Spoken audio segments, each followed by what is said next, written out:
Okay, we can go ahead and get started, Dina.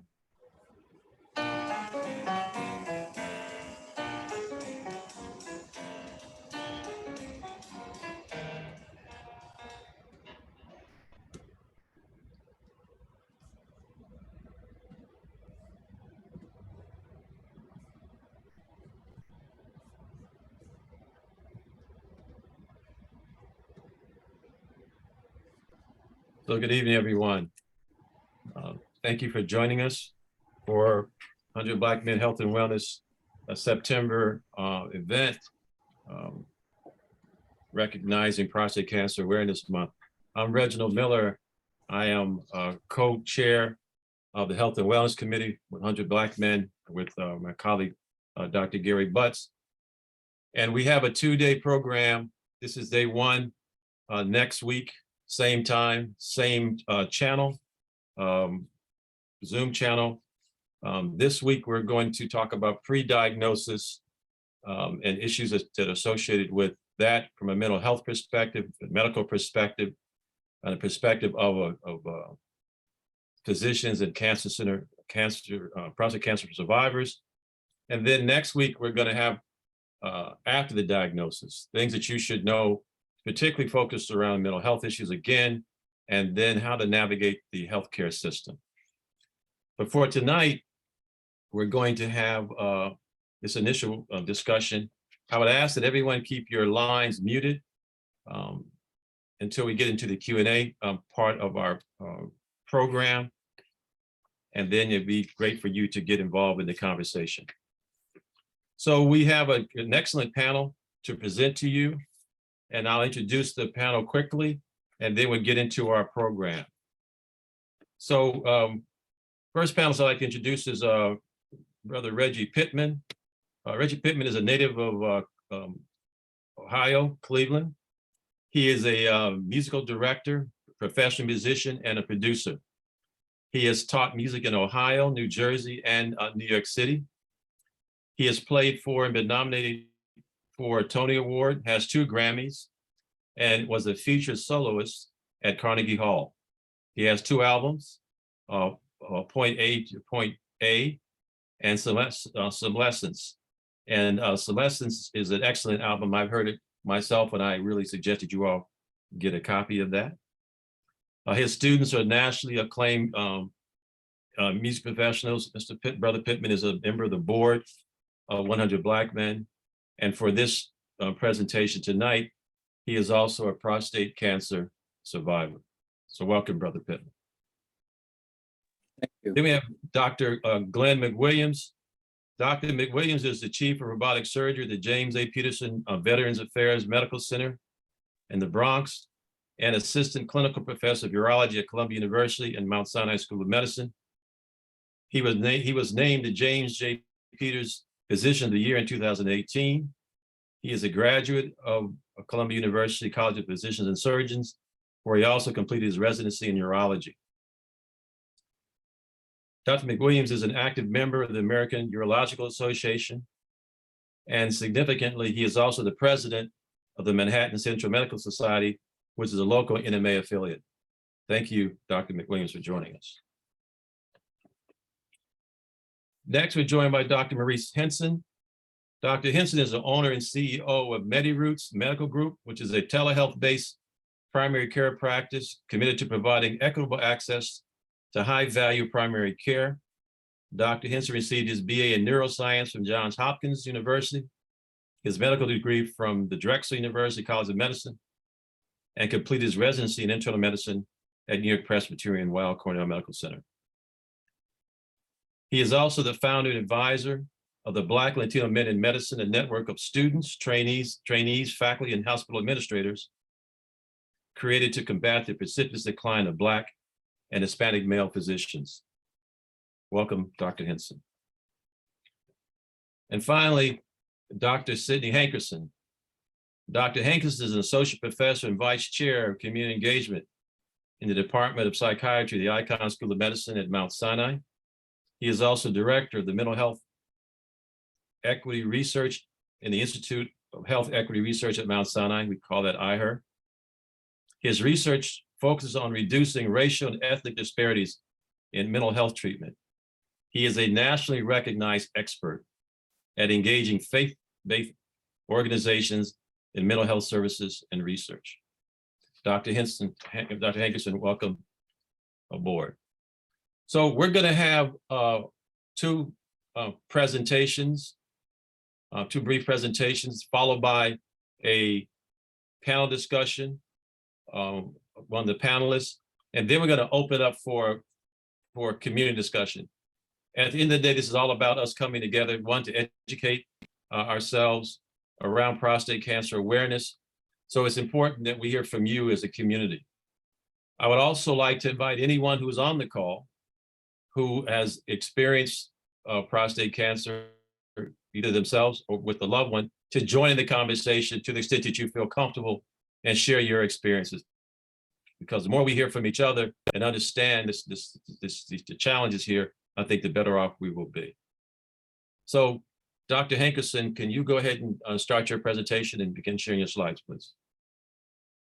Thank you, Reg, for that warm introduction, and it's just really an honor to be with this esteemed panel this evening. I will share my screen.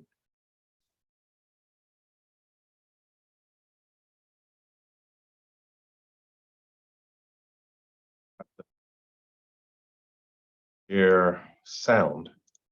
Okay.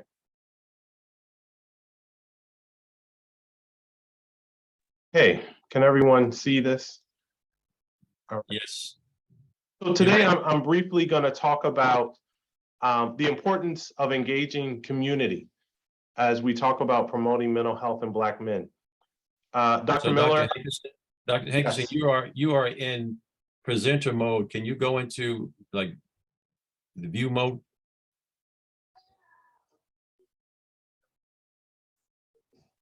Can y'all see that now? We can see it. We just also we see your next slide is showing. We just want to just see your primary slide. How about that? No, I think you may have to stop sharing and then reshare your screen, maybe. All right. You would think that after 2 years of COVID, I would be able to get this right. No, that happens. No, I think this is fine.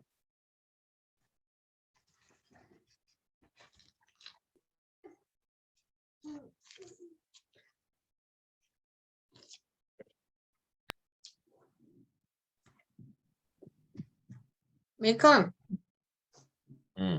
Same. The same? There you go. Okay, great. So I'll just jump right in. Dr. Miller said that we all know that this is Prostate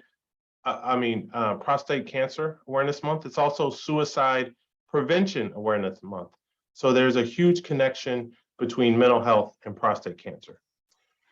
Briefly going to talk about, racial disparities in depression care, and why my research really is focused on engaging faith-based organizations and barbershops, and then talk about how some of that can be tied to engaging men before, getting the diagnosis of prostate cancer.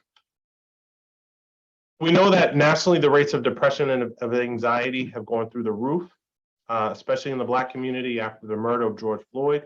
We were hit with just this national PTSD. And depression is actually the #1 cause of disability in the world and the #1 cause of disability in New York City. So we know that, clinical depression is, a syndrome where you have 5 out of 9 symptoms that have occurred for at least 2 weeks. But especially among men, instead of being or articulating that we may be depressed or down, men, and especially Black men and Black boys, may express depression as irritability and may express anxiety as irritability. Also may express depression or anxiety as lack of interest or pleasure in activities that we would normally enjoy. So those are really the 2 hallmark symptoms of depression, and we also see that in anxiety. So some other symptoms of depression and anxiety that are unique among men of color are chronic pain. A lot of patients, with long-term undiagnosed depression or anxiety complain of headaches, stomach aches, back pain. Also drug use. We know that substance use can cause symptoms of depression and anxiety and can be used to cope. And then risky sexual behaviors, which certainly is related to, can increase risk for, sexually transmitted diseases. So all of this is how men, and especially Black men, can sometimes manifest depressive and anxiety symptoms. And then overworking. Often work with brothers who will stay at work longer than they need to because perhaps they're avoiding relationship issues at home or they're anxious about opening up that medical report. So overworking can be one of the kind of not formal symptoms of depression and anxiety among men of color. And so this depression and anxiety crisis that's hit the country has really trickled down to our boys. For the first time in our country's history, Black boys between the ages of 5 and 11 years old have higher rates of suicide than white boys. So it's critical that we, as Black men, talk about the intersection and the importance of mental health. We all know certainly disparities in treatment, but when African Americans are clinically depressed, we are actually more impaired than white Americans. This is from a large study which shows that when depressed, we are more impaired in work, in relationships, in social functioning, and in overall health. So depression is especially impairing in our community. Indeed, when we get depressed, we have more severe symptoms and we're sicker for a longer period of time than white Americans. Like that, we are more likely to be hospitalized when depressed and are less likely to receive outpatient care. And so we know the connection between preventative services, like following up with the urologist, getting assessed or checked or screened for depression and anxiety in primary care settings can prevent the need for hospitalization. So it really sets up the importance of addressing some of the outpatient engagement strategies. And there are two key themes that I think relate to depression and anxiety among Black men that are important to highlight. One is this notion of strength versus weakness. When we talk about depression and anxiety among men, I think that it hits upon natural gender norms that have been ingrained in us that real men don't cry. That type of assuming some of those gender norms prevents us from getting the help that we need and can also work hand in hand with preventing, men and brothers from getting checked and their prostate health assessed. Theme that I think is important to highlight among Black men is this notion of rage versus fear. The rage that we deal with of just dealing with racial discrimination, the microaggressions, the slights, the things that we're seeing nationally. But then also the fear, especially as it relates to, as we're talking about prostate health tonight, the fear of potentially having cancer. And so this is something, admittedly, that I have struggled with. Every man in my family, on both sides of my family, has either died from prostate cancer or has been diagnosed and had their prostate removed. So this is an issue that is dear to my heart, and it certainly has impacted my family.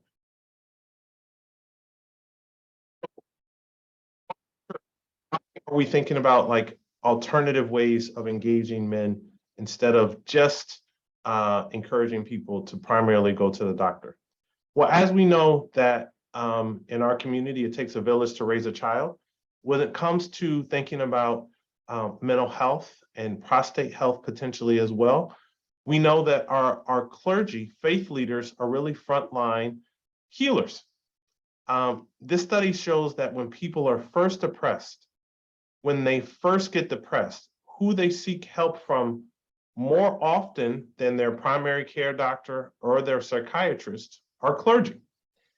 And we all know the importance of the church in our community. African Americans are the most religious group by every measure, that is used in this country. And so churches are potentially really important entryways for engaging folks in mental health care and addressing the depression or anxiety they may be dealing with.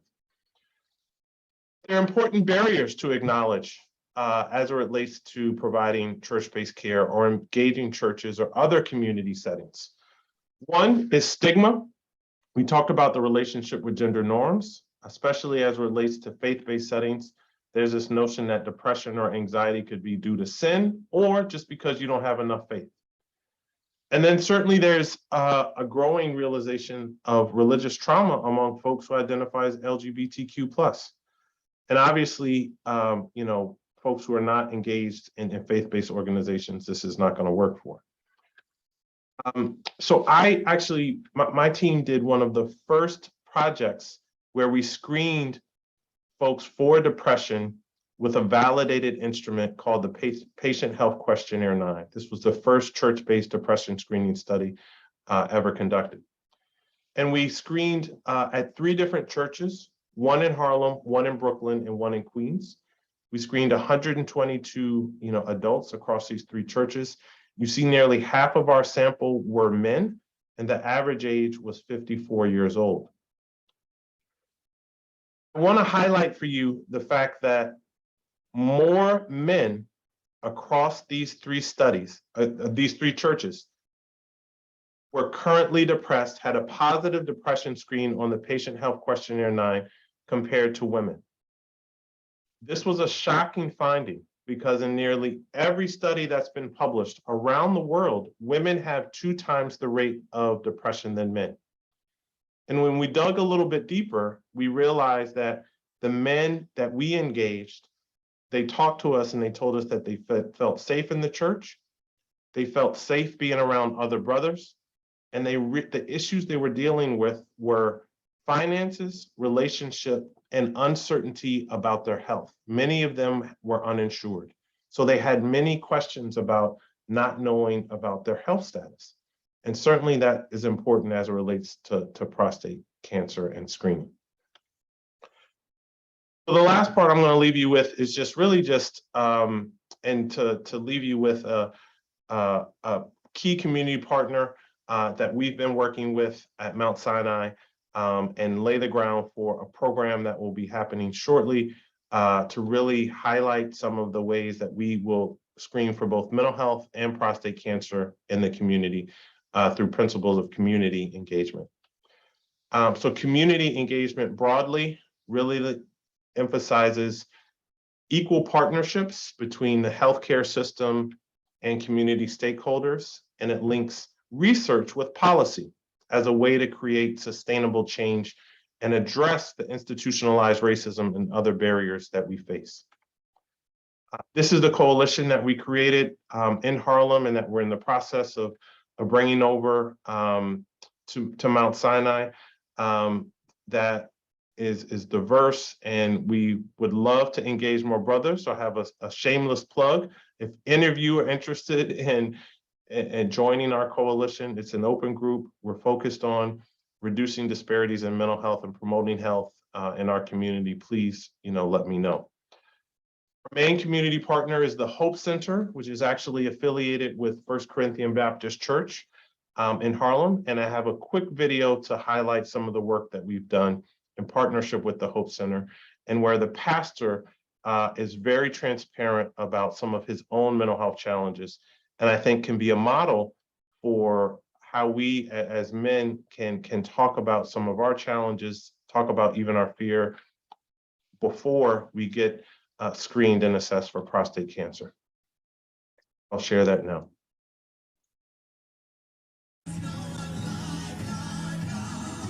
Like many large active churches, First Corinthian Baptist has an excellent music ministry, and it has a well-respected pastor. God sets before you a vision of...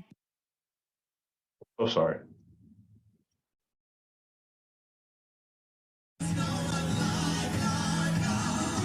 Like many large active churches, First Corinthian Baptist has an excellent music ministry, and it has a well-respected pastor. God sets before you a vision of possibility. He's known for his casual style, but that's not the only unorthodox thing about Reverend Michael Walrond. I went and found an amazing therapist that really nurtured me to a place of wholeness. And he's talking about the psychotherapy he receives in his sermons. If I began to speak about it freely, it would liberate others to talk about it. I'll never forget it. Miss Betty Davis came up to me after the presentation and said, "You have to meet my pastor because he talks from the pulpit about the importance of mental health." Psychiatrist Dr. Sidney Hankerson was invited by Reverend Walrond to start mental health programs at First Corinthian Baptist, designed to stop historical inaccuracies and atrocities in Black communities. There's a tremendous amount of distrust that is rightly deserved in the Black community as it relates to seeking mental health care. Early American psychiatrists like John Galt wrote that Blacks are immune to mental illness because they couldn't own property or fully participate in society. And pre-Civil War experts said that fleeing enslavement was a mental illness, treatable by whipping anyone who tried to escape. We know that racial trauma is real. Dr. Lena Green says that narrative is why Pastor Walrond and Dr. Hankerson created the center that she now runs. To help people back away from the stigma and the shame around feeling like I'm crazy or I'm not doing well. The whole center stands for healing on purpose and evolving. It wasn't just for members of the church. Anyone can benefit from the programming here. We offer 10 sessions free of charge, so no one ever has to worry about finances or insurance as a barrier to getting treatment and care. They also have a program called Mental Health First Aid that trains regular folks to assist people with mental health challenges. After doing the training, one of the community members, who's a member of the church, came up to me in tears and she said, "Dr. Hankerson, thank you so much for this. My granddaughter is 17 years old and she was recently diagnosed with bipolar disorder. I thought before this training today, I thought that she just was being a bad person." Just like the Hope Center, Dr. Hankerson is based uptown, here at Mount Sinai, which is right across the street from one of the city's largest areas of public housing. How do we engage people in barbershops and beauty salons into mental health care? One of my dreams is to replicate the Hope Center in every major city in the United States. James Ford, Pix 11 News.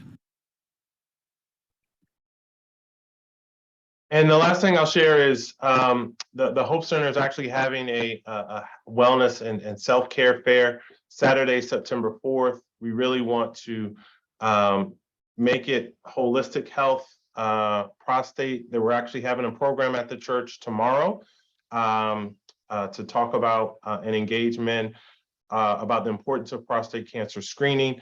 Our screening van will be there on the 24th. We'll be offering haircuts, foods. So I invite everybody to come out if you can. But I think that is an example, combining and talking about wellness is hopefully ways that we can address the stigma associated not only with mental health, but also with, making sure that our prostates are healthy. So Dr. Hankerson, thank you for setting the table. And you all, maybe one of you said, we're talking about prostate cancer. We are intentionally focusing on issues of mental health because your mental health impacts your physical health. And so this is intentional that we're presenting this way. Just want to reiterate that the mobile prostate screening van, the Robert F. Smith mobile screening van, which is associated with this presentation, will be deployed at on the 24th, Dr. Hankerson? Yes, September 24th. For pre-prostate cancer screening. And we'll come back to that theme over and over because we think that education should be followed by screening. And so that's going to be something we're going to be driving. Dr. Henson, we'd like to have you come in and talk to us from the standpoint of a primary care physician and your focus on prevention as opposed to treatment. Absolutely. I appreciate it. Well, first of all, 7 o'clock. peace, family. I appreciate the opportunity to speak. Let me see. I'm going to go ahead and share my screen.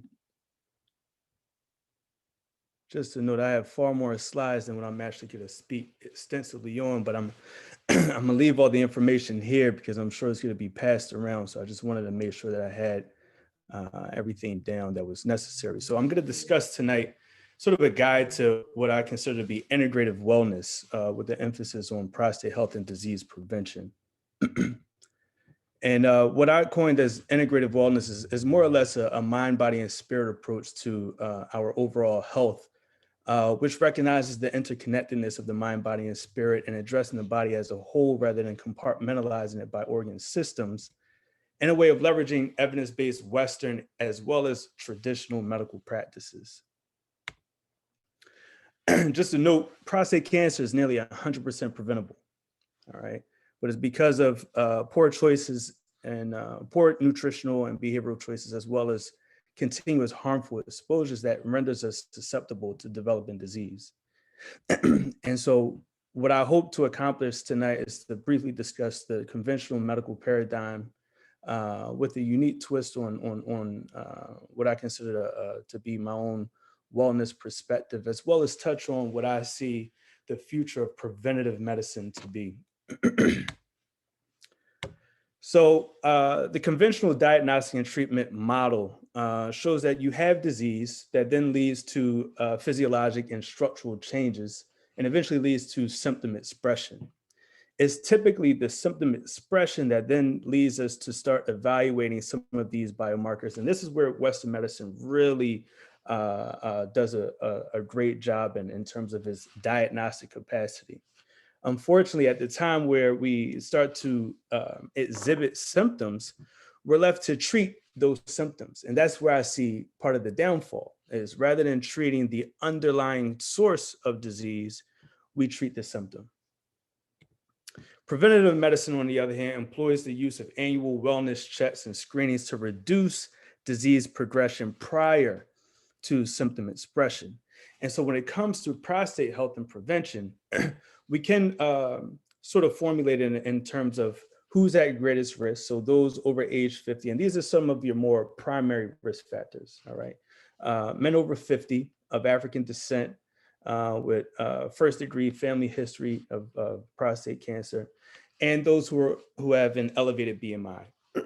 Some secondary causes, or secondary risk factors rather, are those who smoke tobacco, those who consume diets high in red meat, dairy, processed foods, vitamin D deficiency, high stress levels, sedentary lifestyle, so on and so forth. All right. Now, where prevention comes in terms of, especially with our annual exams, is we can start to monitor for changes that precede the onset of disease and cancer formation, like vitals, basic lab chemistries, because those with electrolyte derangements or kidney failure, liver pathology, diabetics, high cholesterol, hypertensive patients, these increase your risk for developing any form of chronic disease, but prostate cancer as well. Looking at your cell lines and ensuring that you have the appropriate cascade of fighting cells, that your hemoglobin is up to par. Actually, having a low hemoglobin with a low MCV is sort of suggestive that something internal may be happening, to a slow bleed, especially for things like colon cancer, but there is some evidence to suggest that that may occur in prostate cancer as well. And hormonal expression. So looking at your thyroid level, vitamin D, most people don't realize that vitamin D is a misnomer. It's not a vitamin, it's actually a hormone. All right, vitamins we get from consuming from things in our diet, whereas hormones are produced by the body. Vitamin D is produced by the body. But many of our foods are fortified. They're supplemented with vitamin D, but it is in fact a hormone. And testosterone. I'll put it here plus minus because it's not something that I typically send off in the annual exam, but in the case for those with sexual dysfunction or those where we may be evaluating higher risk for prostate cancer, we do send off testosterone. And then it becomes looking at, and then we start looking at prostate specific assessments. So your PSA and your digital rectal exam. So the obvious question becomes, when do I start getting screened for these things. And according to the American Cancer Association, they stratified in terms of age and risk factor. All right. So, but for me, you know, a lot of it really depends on the individual. I like to practice individualized medicine, which makes it fairly difficult to put people in a particular bucket. It's difficult to risk stratify people because everyone has different nuances to their health and susceptibility and vulnerability to disease. So it really takes developing a relationship with your doctor and seeing how aggressive you need to be in terms of screening and so on and so forth. As of recent, I would say within the past 10 to 20 years, there's been a significant amount of data and research, which is suggesting that most chronic disease, including cancer development, is the result of chronic inflammation, all right? And those who appreciate this element suggest that it's chronic stress as well as poor nutrition, which drives chronic inflammation, thereby leading to disease formation. Most actually only discuss chronic stress because there are various forms of stress. You have psychological stress, you have physical stress, you have biochemical stress, and poor nutrition can fall into that bucket of biochemical stress. But I delineate the two because I believe that these have a fairly intrinsic relationship that's both complementary as well as synergistic in the worst way possible. And you'll see that chronic stress can lead to poor nutrition, and poor nutrition can in fact lead to chronic stress. So I keep them separate. So then the question becomes, well, what can I do to reduce my risk of developing disease? And unfortunately, in this society, that question sort of transforms into what can I take to reduce the risk of developing disease? We are far more pharmacologically driven than we are anything else. And so many of us are conditioned to believe that we can take something that will reduce our risk of developing disease. But I offer a different perspective, one that's more from in the realm of wellness. So if you consider, I'd call this a tale of two philosophies. You have a bricklayer and you have a sculptor, right? The bricklayer creates his masterpiece by adding piece by piece, right? The sculptor, on the other hand, creates their masterpiece by eliminating excess until their creation is revealed. Given the fact that we live in a society that's characteristic of excess, you know, and overconsumption of food, this burden of stress, I think is prudent that we start to look at things that we could eliminate, that we can reduce in order to achieve a sense of wellness. Because one thing that we really underappreciate is the body's ability to self-heal if we would just get out of its way. Constantly, we barrage the body with poor quality foods and harmful exposures that render it susceptible to disease.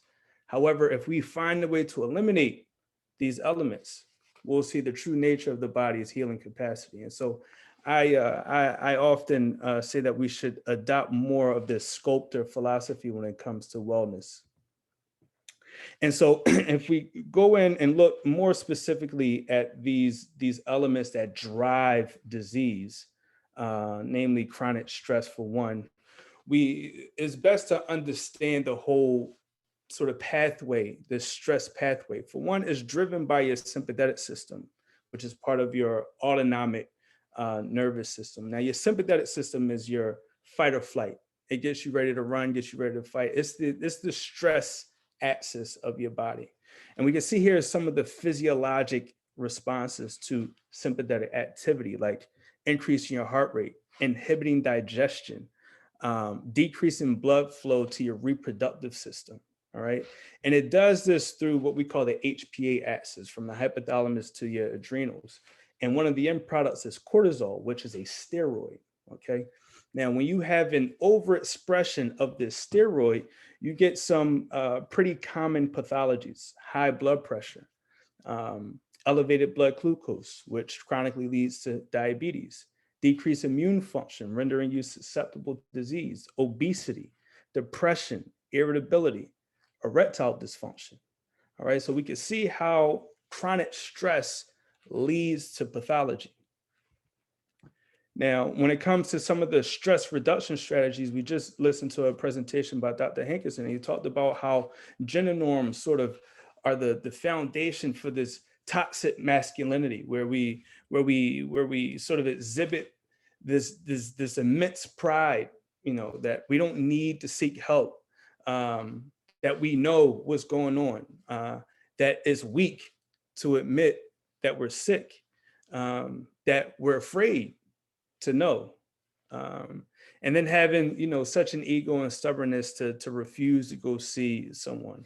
Oh, I don't want to go see a mental health provider, because that's for people who are weak and who can't handle their own responsibilities and their stress. But this is something that we have to eliminate, right? Because this is sort of a psychological pathology that renders us susceptible to disease. All right.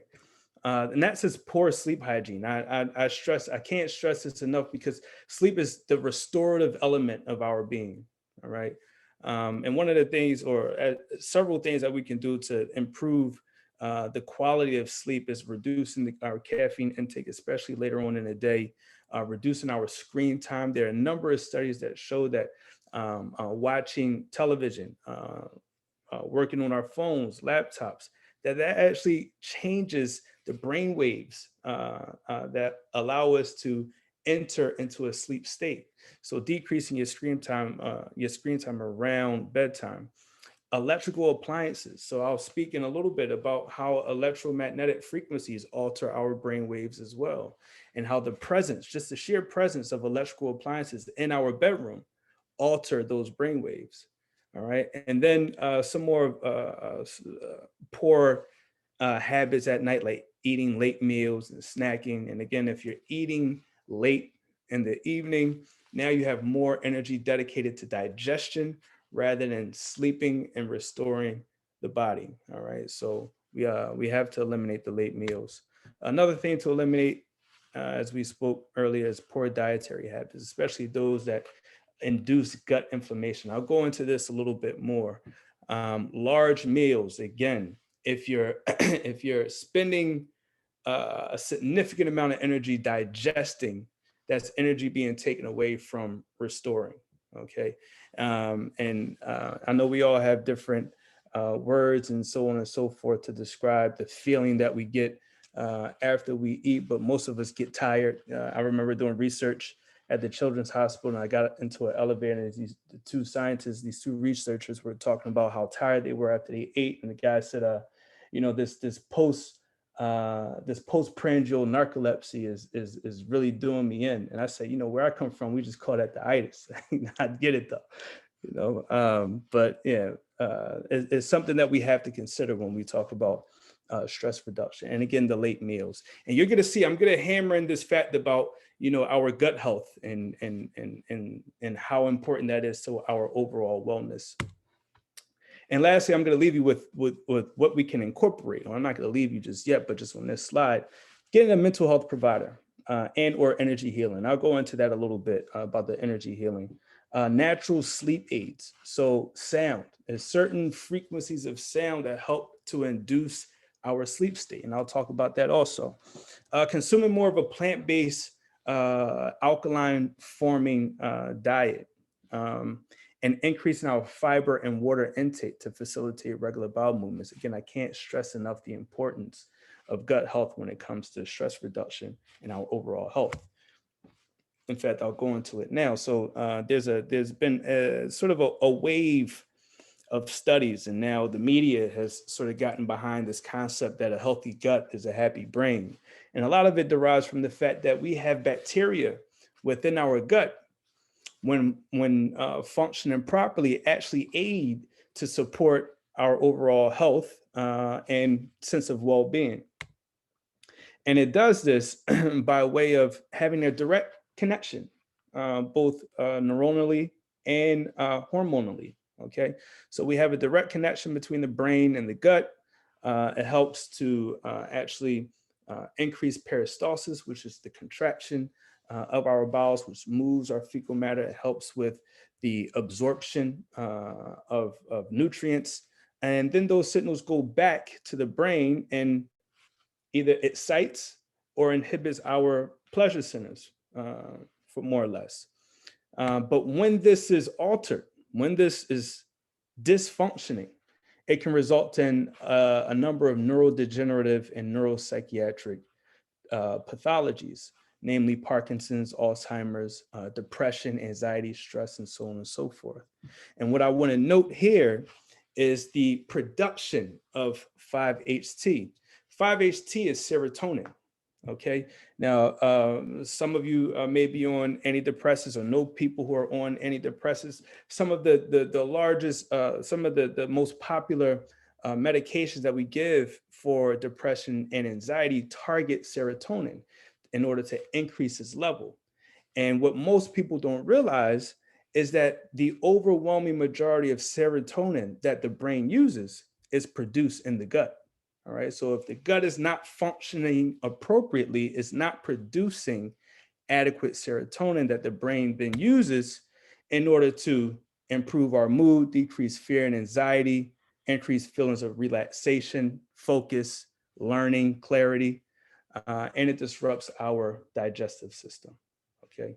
So I can't stress enough how important our gut health is to our overall well-being. And now just to briefly go into nutrition, all right, because again, this is another major element of our overall wellness that we have control over, all right. Our nutritional status, typically we think of it's just about what you eat, but it's how much you eat, how often you eat, how much you absorb, how much you excrete, again, your gut health, and lastly, what foods you eat, all right. So how often you excrete, and again, I'm going to hammer this point home because I can't stress enough how important this is with regard to bowel management. If you consider the bubonic plague as a real world example, so the bubonic plague decimated the European population. Okay, from a public health point of view, they consider this to be a sequela of poor waste management. Okay, so during this time, people discarded much of their trash outside, which allowed rats to flourish through the streets, and the rats are what carried the bacteria responsible for the bubonic plague. They consider that one of the biggest impactful solutions was the implementation of an adequate sewage system. All right, so once they implemented the sewage system, they saw a decrease in the amount of rats, and therefore the transmission of the bubonic plague significantly reduced. All right, so we could see in a real world example how poorly functioning waste systems result in disease. And the same thing is true for our bodies. When we're not moving our bowels, it allows for the development of disease, and that causes, chronic inflammation. We could get hypertension, diabetes, heart disease, all these cancer, all these elements, all these chronic diseases that we are now finding as a result of chronic inflammation. All right.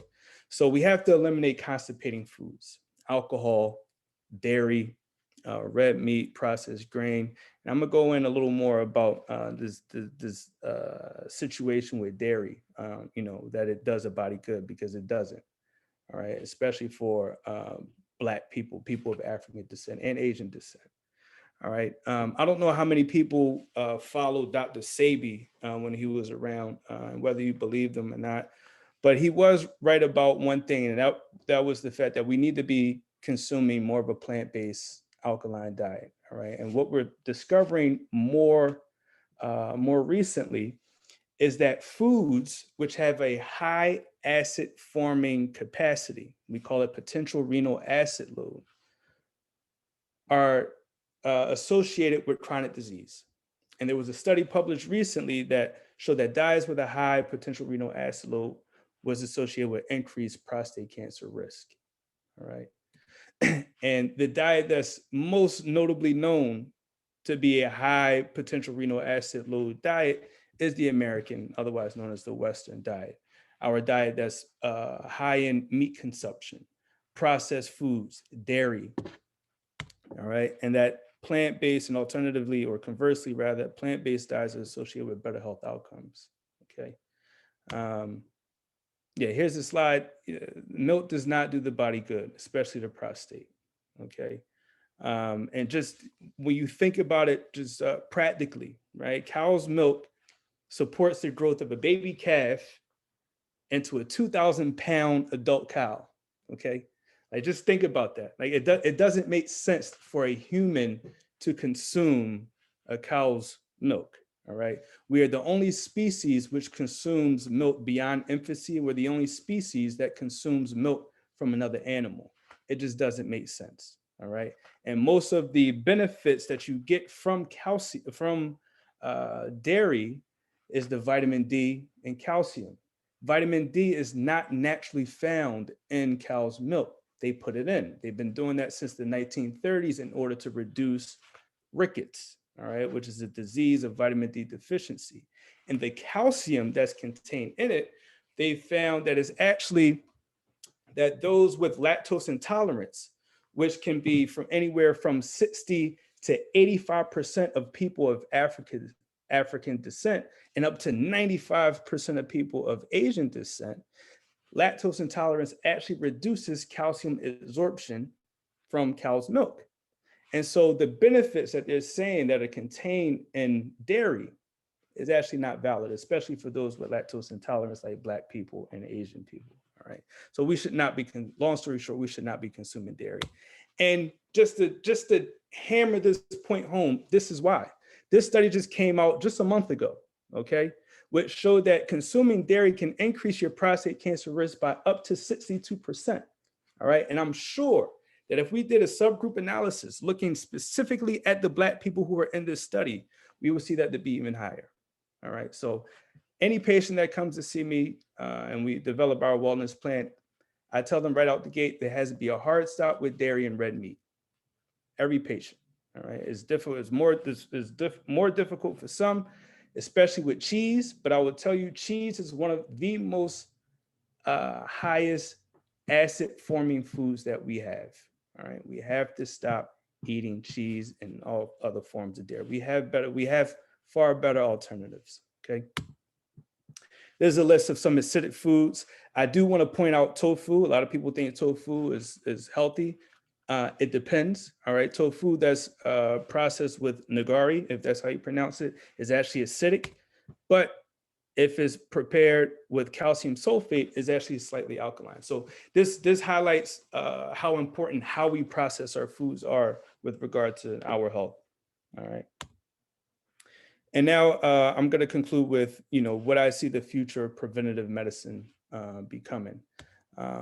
We're starting to usher in a new era of medicine called quantum or energy medicine. And this is essentially the scientific basis. This is not pseudoscience. This is the scientific basis for the role of energy-derived diagnostics and therapeutics. All right, it's based on the premise or based on quantum physics principles that everything that exists in this universe at its most fundamental subatomic level vibrates at a specific resonant frequency for optimal function, all right? And that disease is the result of synchrony in the intrinsic cellular frequencies of our bodily systems, all right? And I'll put this quote, Nikola Tesla is one of my favorite scientists. If you want to know the secrets of the universe, think in terms of energy, frequency, and vibration. He's absolutely right. We're starting to see this evolve into how we practice medicine, namely pulse electromagnetic field treatment. All right, this has become a huge thing over the past, I would say, decade. We've seen an explosion in the use of this technology. Here we're using it for septic shock. So despite the fact that of our advancements with antibiotics and hospital treatment, acute care, septic death by septic shock is still a huge problem. All right, so they're using PEMF treatment in order to reduce mortality from septic shock, and they found considerable results. Same thing goes with chronic pain, using particular frequencies in order to suppress those with chronic pain. And this to chime in with prostate health, they're using it to help reduce the size of the prostate with people with BPH, of men with BPH. And there was a study, and this, if you see the date, this was published in 2008. So they've known this for some time. but they use a particular frequency in order to induce cell death in prostate cancer cells. Okay, so this is becoming an incredible science. This is not pseudo, this is not quackery. This is evidence-based quantum medicine now, okay? And this is sort of the paradigm that exists here. So here we see that there's some sort of insult, some stressor that then results in some cellular energetic dissonance, which then renders the cell vulnerable to chronic inflammation and structural changes and symptom expression. And that diagnosis and therapeutics at the level of this energetic dissonance will help to decrease disease progression and improve overall health outcomes. Okay. So Dr. Henson, I'm gonna exercise moderator's prerogative on you in a second here. So you wrapping up? Yeah. Yep. Actually, I'm on 2 slides. All right. So here we have some of the more,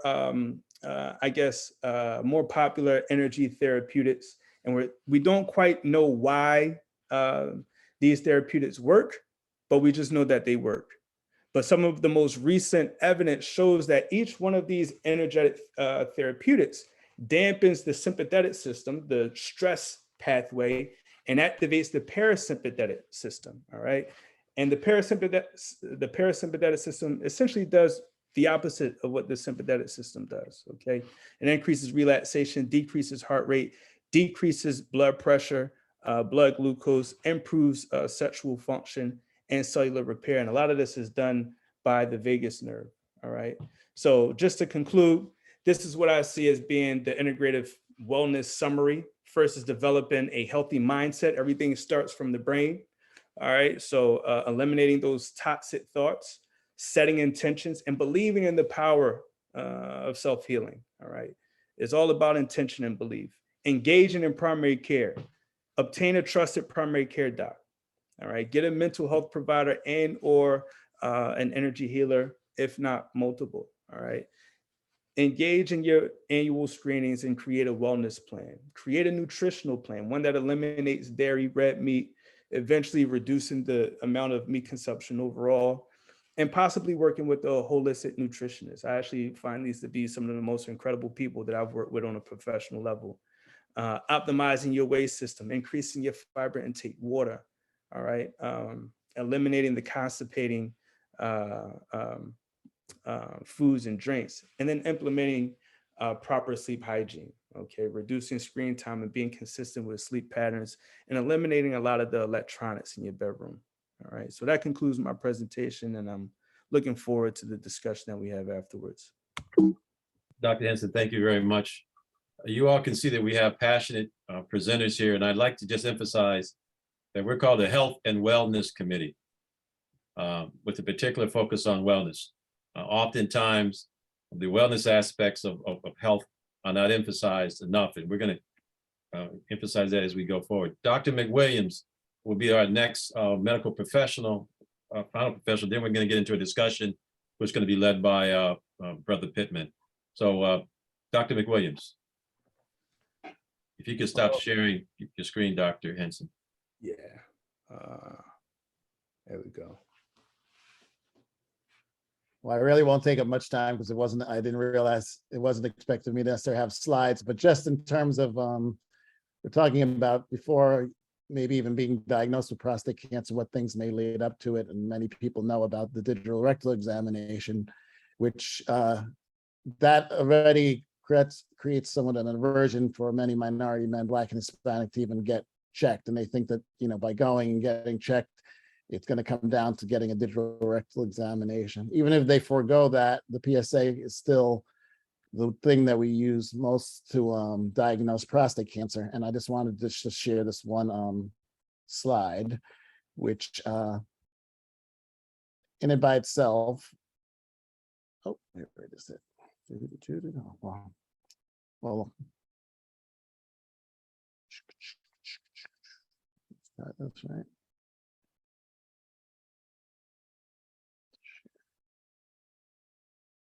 All right.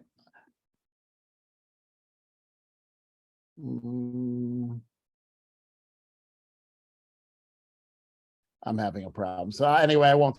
I just wanted to actually just say that the PSA itself, there are other forms of it that when you actually go to a urologist that we use, and it's not just one particular blood test in time. It's really if you have a range of things in which you get them, and then you look at the comparison in terms of rate of change that's happening.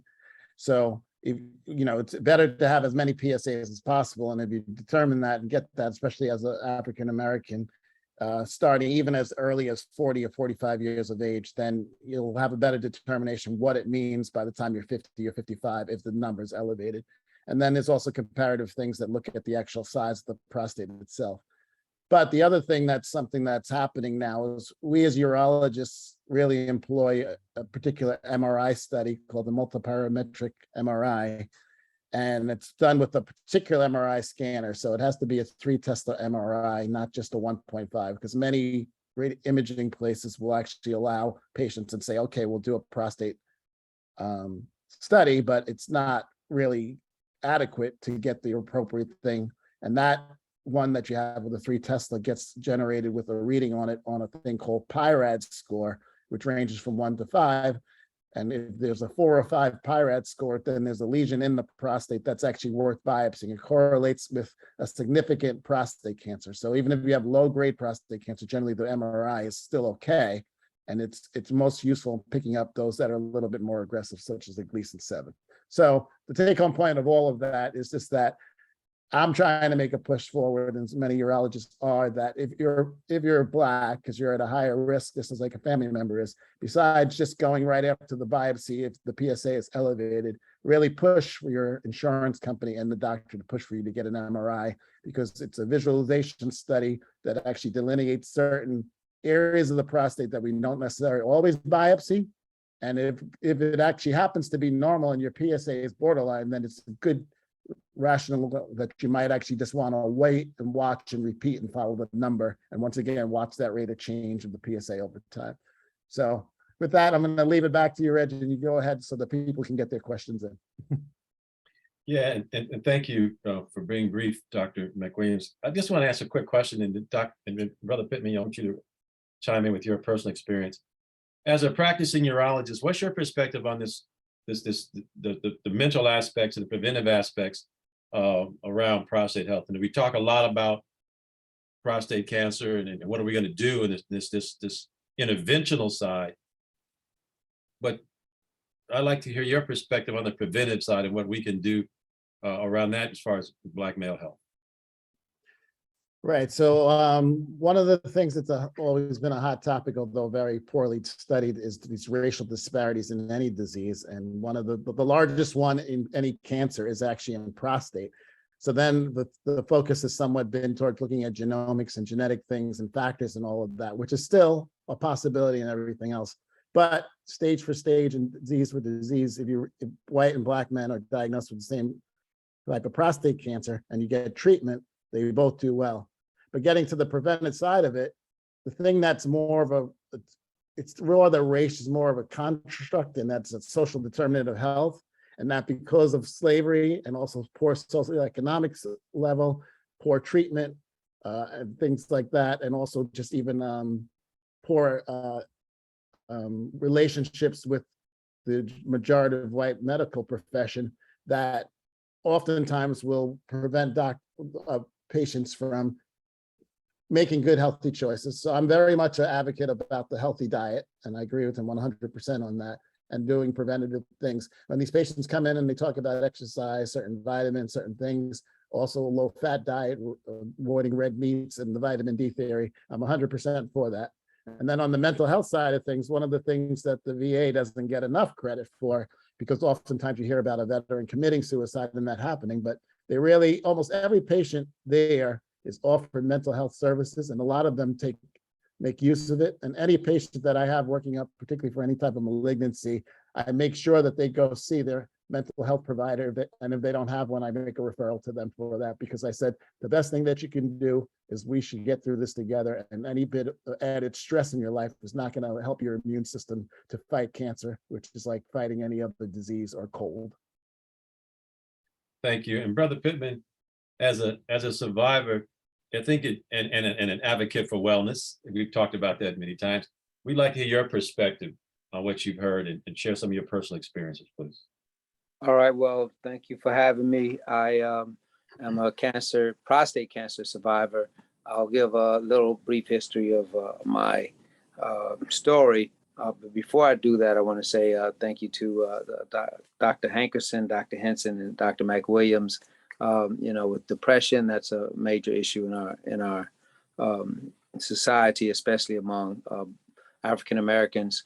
And the thing about integrative health, Dr. Henson, man, that's going to be a big part of my story.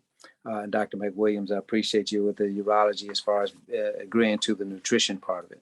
All right, so I'm really going to talk about, I'll tell my story, but I'll talk about how to prevent the road of a lot of people that get prostate cancer. So I was diagnosed with prostate cancer 13 years ago and in 2009 at the age of 48. And I was pretty healthy. The issue I later found out was probably due to more stress and diet. And so what happened was my urologist, I had an annual physical. And that's one thing that I'm going to highly promote is having an annual physical. So I caught it early. So my urologist wanted to operate the next day. And I just said, well, let's wait a little bit and just see. I want to check out my options. So I looked at, prostatectomy and a lot of things. And I decided to try a 90-day health thing. Right. So for 90 days, I said I was going to eat vegetables, fruit, and nuts. The first 3 days were the hardest. I got to 90 days. I was feeling pretty good. I decided to do another 90 days. And this is a short story. So I didn't just say I'll do another 90 days. It was one day at a time. So it came out to 180 days. After 180 days, I went to a different doctor. And I got checked out and they said I didn't have prostate cancer anymore. So what did I do? I went back to eating fried foods. I went back to eating sweets. And I just went back to my lifestyle that I was like, okay, I'm good. I can go back to my lifestyle. I don't have to just eat all of these raw foods. So I went back to my lifestyle, eating fried chicken and brownies and all those things. A month later, I decided, let me go back to the doctor, just make sure I'm okay. And my prostate cancer came back. So it was at that point I decided that I had to make a decision of how to live. I knew I didn't want to be a raw food person the rest of my life. It healed me, but I wasn't totally happy with just eating raw food. So I decided to eat. I became a vegan. So what happened was I became a vegan. Now I consider myself a vegetarian. So I do. And let me say this. I want to say this up front. If I'm at a party and all they have is hot dogs and hamburgers and they have nothing else, I'm going to eat a hamburger. So I just want to put that on the table. My daughter always talks about, Dad, you said you're a vegan. So I'm not going to go hungry. So I'm not, and I'll eat some ice cream. But the key is moderation. Right. So the key is moderation. So if you do something, you have to do it very moderate. So when I do that, that might happen. It doesn't even happen once a year. So it's very rare that I'll do it, but I'm not going to sit there and just be starving because they don't have something that I want to eat. So there's a few points I want to hammer to everyone and stress. And one is family history. So I heard Dr. Hankerson say about a lot of people in his family had prostate cancer. So my father passed of colon cancer. My older brother had prostate cancer, and diabetes and high blood pressure runs in my family. I'm the youngest of 5, and 3 of the 4 older siblings all had major health complications. So looking at the trajectory, I said, I'm due to have high blood pressure and diabetes. So in my 20s, I decided to change my diet. And that's the first time I became a vegetarian. Since 2009, I've been very consistent with it. So family history, know your family history, your mother's side, your father's side, and share that with your children, right? So don't just keep it to yourself, share it with your children, let them know what happened to your parents and grandparents and so on. The other thing I want to talk about is the physical part, which is the part that we usually concentrate on, but I hear we're talking a lot about the other parts, mental, emotional, and so on. The physical part, make sure you get a PSA. I have a urologist, oncologist, radiologist, oncologist, not a urologist. But you should have a urologist, Dr. McWilliams. So I have a radiologist, oncologist. He does what's called a TRUS, a transrectal ultrasound. So he checks out my prostate. It's usually just kind of a wand, and it shows different colors. And it's not as intrusive as a biopsy, so it's not my prostate isn't being cut. The main point that I want to say about that is just get it done. However you get it done, just make sure you go to your doctor and make sure you get checked out. So a physical, make sure you exercise, proper nutrition, and sleep. I heard Dr. Henson talk about sleep. So your body restores itself when it's sleep. My girlfriend was always telling me I don't sleep enough because I work a lot, and when I started sleeping more, I really started feeling better. So, and I reluctantly tried, I just didn't want to do that. So sleep is extremely important. So we have family history as far as physical, making sure that you're taking care of yourself and eating well, as I already stated, and mental, making sure that you reduce stress. I think a big part of mine was just stress, right? The relationships, not really the job, but more relationships. So it was just in lack of sleep. I think that that is very important to try to reduce stress, right? To eliminate it is best, but just to reduce it is great. Mental, meditate in the morning. You should meditate. I usually take a few minutes to meditate. And the other thing about mental is talking to someone. When I was diagnosed, I was talking to brothers, and 90% of the guys were unwilling to share their stories about their prostate health, which I found extremely disappointing and surprised. I was more surprised than disappointed because, when you're diagnosed with prostate cancer, you're in shock. Some people keep it in, others talk. I'm a talker, so I was trying to find out about those things. And the last point I'll state is spiritual, making sure you have some type of a higher connection and align yourself with the universe and do that however you feel fit. So I'm going to stop there for time, but that's my story. So it's been 13 years. I haven't had prostate cancer. I haven't had any surgery. I really healed it with nutrition and reducing stress. So I have a Facebook page called Holistic Prostate Health. We share our stories there. I also have a process that they call it watchful waiting, but I have a thing called active holistic approach, right? So you're not just watching and you're not just waiting. You're actively participating in your health, right? So I'm going to stop there. I know we have a limited amount of time. So Dr. Miller, I'll turn it back to you. So Brother Pittman, thank you for sharing your story. And thank you for being brief. And yes, we know you can be talking when you need to, but this is important information. So if there are any particular questions anybody has, we can open up for discussion. I appreciate you all sticking with us. We're a little bit over the hour, but we're going to be here and talk as long as folks are online and I think this is important information. I also like to acknowledge Dr. Maurice Franklin. Dr. Franklin has been posting things in the chat. Please check out the chat. Dr. Franklin is also a member of the Health and Wellness Committee. And so thank you for adding that information. Do you see any particular questions in the chat, Dr. Franklin, that we could need to address right now? I did not see any questions, but I do have one question for all on the panel, and it relates to sleep and vitamin D and it's sort of the correlation between the absence of vitamin D on other health disparities in morbidity and mortality within the African American community.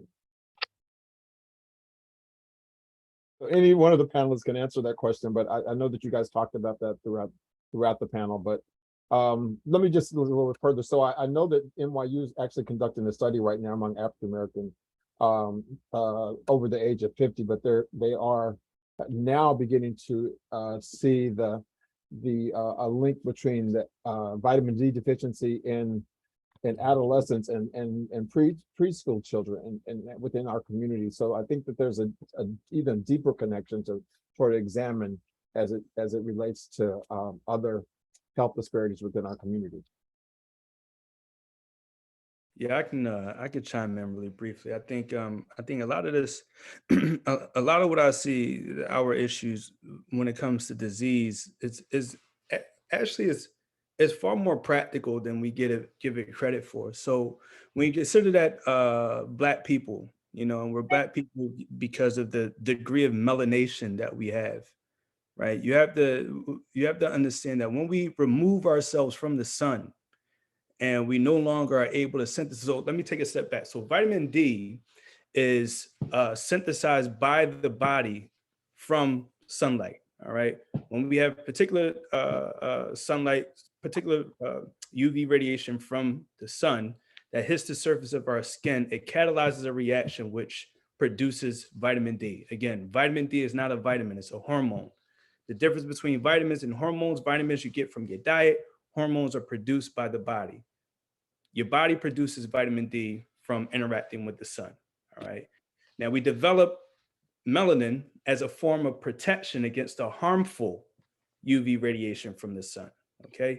Now, evolutionarily, we come from an area of Africa with an abundance of sun. This is why we became melanated. When you take those people, us, and you move us latitudes up away from the sun, we're no longer getting adequate sunlight relative to our degree of melanation, thereby rendering us susceptible to vitamin D deficiency. Because it is a hormone and it's a bodily hormone, it has a number of different functions that we're only really tapping into. This predisposes us, vitamin D deficiency predisposes us to all forms of disease, including cancer, all right? And so, the obvious, I guess, remedy would be get more sun, but not everyone has that ability. We have, we live in a society that promotes us being away from the sun. We're inside working, we're inside at school. And so we don't get adequate sunlight, and we're also further away from the equator where we see the greatest degree of sunlight. And so I can't tell you the last time I didn't treat someone for vitamin D deficiency. Most people, I don't know what the numbers are, but everyone who I've taken a blood from has some level of vitamin D deficiency. For me, below 40, and I think most tests show below 30, you're vitamin D deficient, but I treat everyone that's below 40 just because of how important this hormone is to your overall wellness, health, and bodily system. So, right, and Dr. So there's a question in the chat for you as well. It says, do you recommend that Black men over 50 take vitamin D to maintain healthy levels of vitamin D? And I just want to add also to you that there is a study that suggests that 85% of African Americans are walking around with the vitamin D deficiency and don't even know it. So, but the question is, do you recommend that they take it for those over 50? Again, I like to consider myself to be an integrationist. I don't treat unless I know there's a problem. I would assume, just by, this is, now we're talking statistics now. If 85% of Black people are walking around vitamin D deficient, the likelihood that you encounter one that's vitamin D deficient is quite high. So you could say it's probably safe to treat or to take vitamin D supplementation. I don't have enough experience when it comes to vitamin D excess. I don't even know if there is a thing, but I would certainly get tested and find out what the level is before I start supplementation. All right, but I do think that taking a multivitamin that typically only has maybe 1,000 units per each pill is safe. All right. If you become, again, if you're less than 40, I typically get a little more aggressive. I'll prescribe 50,000 units for maybe a month, and then retest. But whether or not I would empirically treat someone with vitamin D, I wouldn't say so. But I think taking a multivitamin is completely safe. Thank you, Dr. Henson. So, Can I jump in there, Dr. Miller? so I want Dina to ask her question. I want to Okay. keep as many people along. I just Go ahead. wanted to just say that you have forever messed up my macaroni and cheese and my Haagen-Dazs, and I'm sure we were all thinking that. So when you say something like that, you have to come with a replacement. That's all I'm gonna say to that. Yeah. So I do think we have great replacements when it comes to milk, right? You can do a nut milk, almond. I do that. I already do that one. Almond and cashew. I personally like the plant-based ice creams. I think they're pretty good. The only one that we don't have a good replacement for is cheese, unfortunately. And I think that's the hardest one. And I'm gonna tell you this though. If you think about, I want everyone to Google how they make cheese. And then after you read about how they make cheese and watch a video on how they make cheese, then come to me and tell me if you still want to eat cheese. So we're gonna move on, brother, because you're getting some tough territory. Because I love cheese, but let's go on. I know. Brother Pittman has had a comment. All right, I was going to comment on the vitamin D question that Dr. Franklin raised. So when I did my whole health thing, my naturopath told me my vitamin D level was very low. Right, and I'm going to give some numbers. I'm not sure if they're going to be very accurate, but because I'm not a doctor. But he has stressed that I tell my story. It was around 18 or so. It was pretty low. So he gave me, he asked me to take vitamin D supplements and definitely get out to the sun. Because we're in this area, we definitely, as Dr. Henson said, we don't get enough sun. So I was taking, I juice every day. So I juice vegetables and fruit, nuts every day. So I might drink 40 ounces a day. So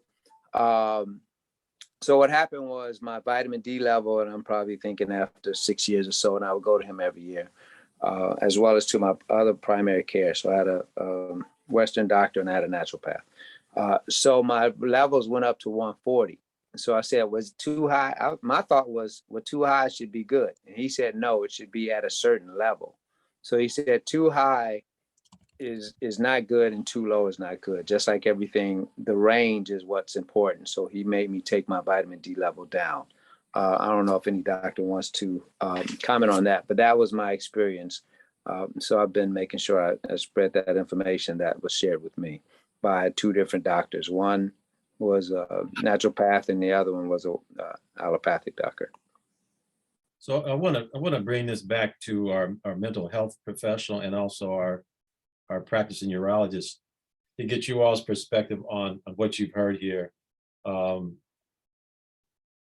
particularly around the nutritional aspects.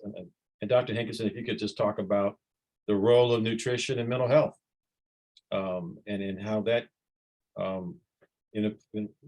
plays itself out in your practice. Yeah, no, absolutely. I mean, I think Dr. Henson's presentation, the slide where he showed the connection really between a healthy gut and a healthy brain was the one of the key takeaways. Most serotonin is in your gut, and serotonin really is the key neurotransmitter that we use, mechanistically to treat depression. So the connection between nutrition, between a healthy diet, between sleep, between reducing stress, which can lead to elevated levels of cortisol, is critical. And so I think that one of the symptoms of depression directly is related to appetite. So oftentimes when folks are depressed, they will eat less than normal.